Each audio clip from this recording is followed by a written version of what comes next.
அனைவருக்கும் எனது அன்பு கலந்த வணக்கங்கள். நான் உங்கள் ஆஸ்ட்ரோ சின்னதுரை, பிளிமிசைகூத்தூர், பெரம்பலூர் மாவட்டம். லாட்டரியில் வெற்றி யாருக்கு?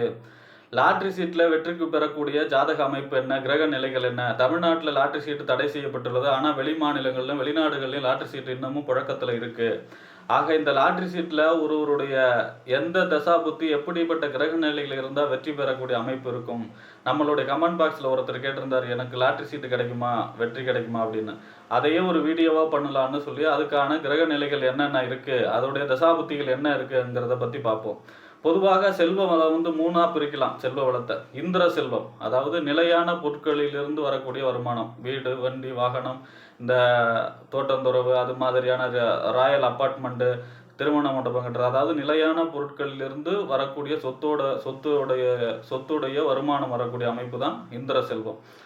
லக்ஷ்மி செல்வம், அதாவது லக்ஷ்மி செல்வங்கிறது பிஸ்னஸ் பண்ணுறது, தொழில் பண்ணுறது, இதன் மூலமாக வரக்கூடிய வருமானம். குபேர செல்வம் அப்படிங்கிறது வந்து திடீரென்று பெறக்கூடிய வருமானம், திடீரென்று பெறக்கூடிய நிதி, அதாவது புதையலாக இருக்கட்டும், லாட்டரியாக இருக்கட்டும், அதே போல் கேம்லிங், இந்த மாதிரியான திடீரென்று ரேஸ், லாட்ரி, இந்த மாதிரியான திடீரென்று பெறக்கூடிய பொருளை குறிக்கக்கூடியது குபேர செல்வம். இந்த செல்வத்துடைய பேர் குபேர செல்வம். ஆக குபேர செல்வத்தில் அடங்கக்கூடிய இந்த லாட்டரி யோகத்தை பற்றி இந்த காணொலியிலே முழுமையாக பார்ப்போம். அதற்கான கிரக நிலைகள் என்ன என்பதை பற்றி இந்த காணொலியிலே பார்ப்போம்.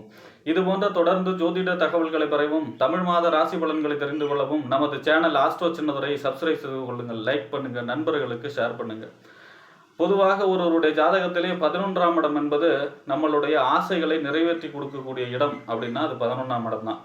நம்மளுடைய அபிலாஷைகள், நீண்ட நாள் ஆசைகள் எல்லாமே நிறைவேற்றி கொடுக்கக்கூடிய இடம் 11ஆம் இடம். இந்த ஆசை உருவாகக்கூடிய இடம் எதுன்னா 5ஆம் இடம், நம்மளுடைய சிந்தனை. சந்திரன் வந்து மனசுக்காரங்க. அடுத்ததாக 5ஆம் இடம். 5ஆம் இடம் தான் நம்மளுடைய சிந்தனை, எண்ண ஓட்டம் எப்படி இருக்குது, நம்மளுடைய சிந்தனை எப்படி இருக்குது, நம்மளுடைய ஆசைகளை உருவாக்கக்கூடிய இடம் 5ஆம் இடம். 11ஆம் இடம் என்பது நிறைவேற்றக்கூடிய இடம்.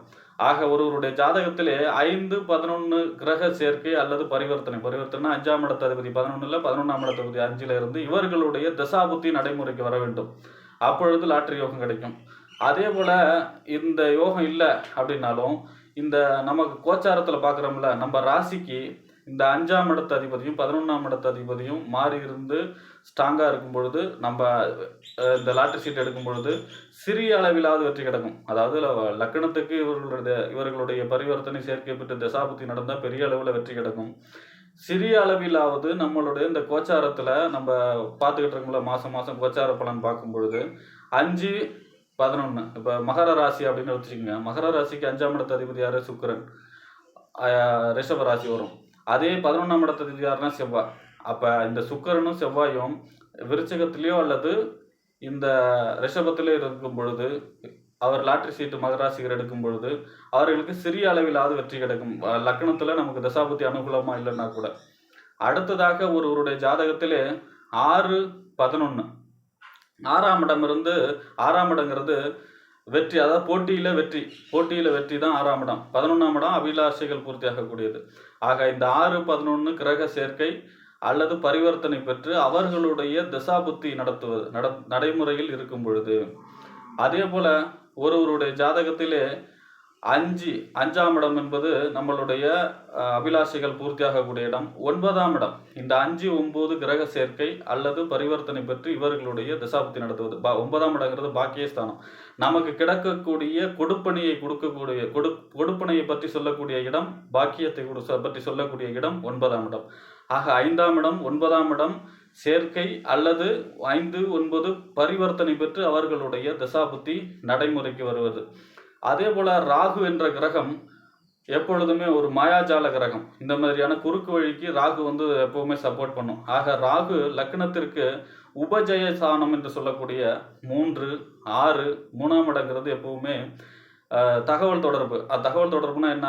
நமக்கு வரக்கூடிய நல்ல செய்தியை நம்ம அந்த டாக்குமெண்ட், அந்த லாட்டரி சீட் இருக்கு இல்லையா, அது வந்து 3ஆம் இடம். ஆக உபஜயஸ்தானம் என்று சொல்லக்கூடிய 3, 6, 6ஆம் இடங்கிறது போட்டியில் வெற்றி. 10ங்கிறது புகழ், அந்தஸ்து, கௌரவம், அந்த மாதிரி சொல்லக்கூடியது. 11ஆம் இடம் என்பது நம்மளுடைய அபிலாஷைகள் பூர்த்தியாக, நம்மளுடைய எண்ணம் பூர்த்தியாகக்கூடிய இடம். ஆக ராகு இந்த உபஜயஸ்தானம் என்று சொல்லக்கூடிய 3, 6, 10, 11 இருந்து தசை நடத்துவது. அதே போல சந்திரனுக்கு உபஜயஸ்தானம் நம்மளுடைய ராசி கட்டத்தில் சந்திரன் இருப்பார், அதை தான் ராசின்னு சொல்கிறோம் இல்லையா. அதுக்கு அந்த இயற்கையிலேயே அந்த நம்ம ராசி கட்டத்திலேயே சந்திரன் இருக்கிறார் இல்லையா, அதிலிருந்து 3, 6, 10 உபஜயஸ்தானம் 3, 6, 10, 11 ஒரு கிரகம் திசை நடத்தும் பொழுதும் லாட்டரி சம்பந்தமான முயற்சிகளில் ஈடுபட்டால் வெற்றி கிடைக்கிறது. அதே போல லக்னத்திற்கு உபஜயஸ்தானம் 3, 6, 10, 11. உபஜயஸ்தானம்னா வெற்றிக்கு துணை புரியக்கூடிய இடம், வெற்றிக்கு துணை புரியக்கூடிய இடம் தான் உபஜயஸ்தானம். ஆக லக்னத்திற்கு 3, 6, 10, 11 இந்த இடங்களிலிருந்து கிரகங்கள் திசை நடத்தும் பொழுதும் வெற்றி கிடைக்கிறது.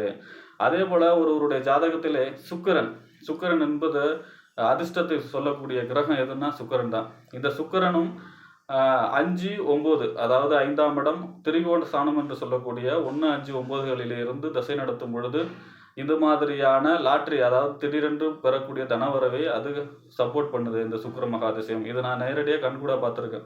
ஒரு மலேசியா சிட்டிசன், அவங்க ஒரு பொண்ணு, ஆக மொத்தம் 3 பேர் அவங்க ஃபேமிலியில், அப்பா அம்மா ஒரு பொண்ணு. அவங்க 3 பேருடைய ஜாதகத்திலையுமே பார்த்தீங்கன்னா திரிகோணத்தில் தான் இருந்து சுக்கிரன் திசை நடத்துச்சு. அதிர்ஷ்டம் துணை புரியும்னு சொல்லியிருந்தேன், லாட்ரி கூட வெற்றின்னு சொல்லலை, அதிர்ஷ்டம் துணை புரியும்னு சொல்லியிருந்தேன். அவங்களுக்கு போய் நான் சொல்லி 10 நாளில் அவங்க போய் லாட்ரி சீட் எடுத்து ஒரு அமௌண்ட் கிடச்சிருக்குன்னு சொன்னாங்க. அந்த மாதிரி சுக்கிர திசை வந்து இந்த லாட்ரிக்கும் துணை புரியும். அதுலேயும் அந்த திரிகோணம் என்று சொல்லக்கூடிய 5, 9 1, 5, 9லிருந்து திசை நடத்தும் பொழுது அது இந்த திடீர் தனவரவை குறிப்பதற்கு மிகவும் உதவியாக புரியும். அடுத்ததாக 2ஆம் இடம் என்பது வாக்கு, தனம், குடும்பஸ்தானம். 2ஆம் இடம் 5ஆம் இடம் 2, 5, 9, 11. இந்த 2, 5, 9, 11 கிரகங்கள் ஒருவருக்கு ஒருவர் மாறி அல்லது கிரக சேர்க்கை அல்லது பரிவர்த்தனை பெற்று இவர்களுடைய தசாபுத்தி நடைபெறும் பொழுதும் இந்த லாட்ரி சீட் எடுக்கும் பொழுது அதிலே வெற்றி கிடைக்கிறது. அடுத்ததாக ஒருவருடைய ஜாதகத்திலே சனி என்பவர் எப்படி லாட்ரி சீட்டுக்கு உதவி செய்வார் அப்படின்னா, சனியும் உதவி செய்வார், சனியும் அதை வெற்றி கொடுப்பார். சனி எப்போவுமே உழைப்புக்கு ஏற்ற ஊதியம் கொடுக்காதவர்னு சொன்னால் கூட சனி வந்து ஒருவருடைய ஜாதகத்தில் லக்னத்துக்கு 5ஆம் இடத்தில் ஆட்சியோ உச்சமோ பெறுவது அல்லது லக்னத்திற்கு 11ஆம் இடத்திலே ஆட்சியோ உச்சமோ பெற்று அவருடைய தசாபுத்தி நடைமுறையில் இருக்கும் பொழுதும் இந்த லாட்ரி யோகத்தை கொடுப்பார். ஏனென்றால் சனியுடைய அதிதேவதை, சனியுடைய அம்சமாக சொல்லப்படுவது எல்லை காவல் தெய்வம் கருப்பசாமி ஐயனார். இவங்க பார்த்தீங்கன்னா ஒரு ராத்திரியில் எதையுமே மாற்றி அடியோடு மாற்றி வெற்றி பெறக்கூடிய அமைப்பை கொடுக்கக்கூடியவர். அதாவது எல்லை காவல் தெய்வம் கருப்பசாமி ஐயனாருடைய அம்சம் தான் சனி. இவங்க வந்து எந்த ஒரு இதையும் அந்த கிரகங்களுடைய ஆளுகையை மீறி அதை வெற்றி பெற வைப்பவர் இந்த எல்லை காவல் தெய்வம் கருப்பசாமி ஐயனார். ஆக இந்த எல்லை காவல் தெய்வம் கருப்பசாமி ஐயனாருடைய அம்சமாக கொண்ட சனி லக்னத்திற்கு 5ஆம் இடம் அதிர்ஷ்டஸ்தானம், 5ஆம் இடம் அல்லது 11ஆம் இடம் வெற்றி, அதாவது நம்மளுடைய அபிலாஷைகள் பூர்த்தியாகக்கூடிய இடம். அதிலே அவர் ஆட்சியோ அல்லது உச்சமோ பெற்று அவருடைய தசாபுத்தி நடைமுறையில் இருக்க வேண்டும். இருந்தபொழுது அப்பொழுதும் திடீரென்று பெறக்கூடிய தனவரவை இவர் தந்து விடுவார். ஆக இந்த விதிகள் எல்லாம் இருக்கும் பொழுது இந்த லாட்ரி சம்பந்தமான முயற்சிகளிலே வெற்றி பெறக்கூடிய அமைப்பாக இருக்கும். அதே போல் ஈர்ப்பு விதின்னு சொல்கிறாங்கல்ல, ஈர்ப்பு விதி ஒருத்தருக்கு செயல்படணும்னா அவருக்கு 5ஆம் இடம் 11ஆம் இடம் சம்மந்தப்படணும். 5ஆம் இடம் சிந்தனை, ஈர்ப்பு விதி நம்மளோட சிந்திச்சு அதை ஈர்க்கிறோம். அதே மாதிரி சந்திரன் வலிமையாக இருக்கணும், ஆட்சி உச்சமாக இருக்கணும்.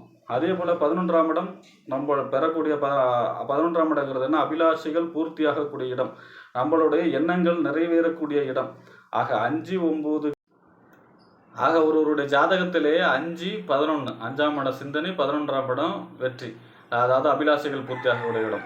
ஈர்ப்பு விதி செயல்பட வேண்டும் என்றால் 5, 11 கிரக சேர்க்கை அல்லது 5, 11 பரிவர்த்தனை அல்லது சந்திரனுடைய பலம், சந்திரன் 5, 11 இந்த 3 அமைப்பும் சிறப்பாக இருக்கும் பொழுதுதான் அவர்களுக்கு ஈர்ப்பு விதி உதவி செய்யும் என்று கூறி விடைபெறுகிறேன். நன்றி, வணக்கம்.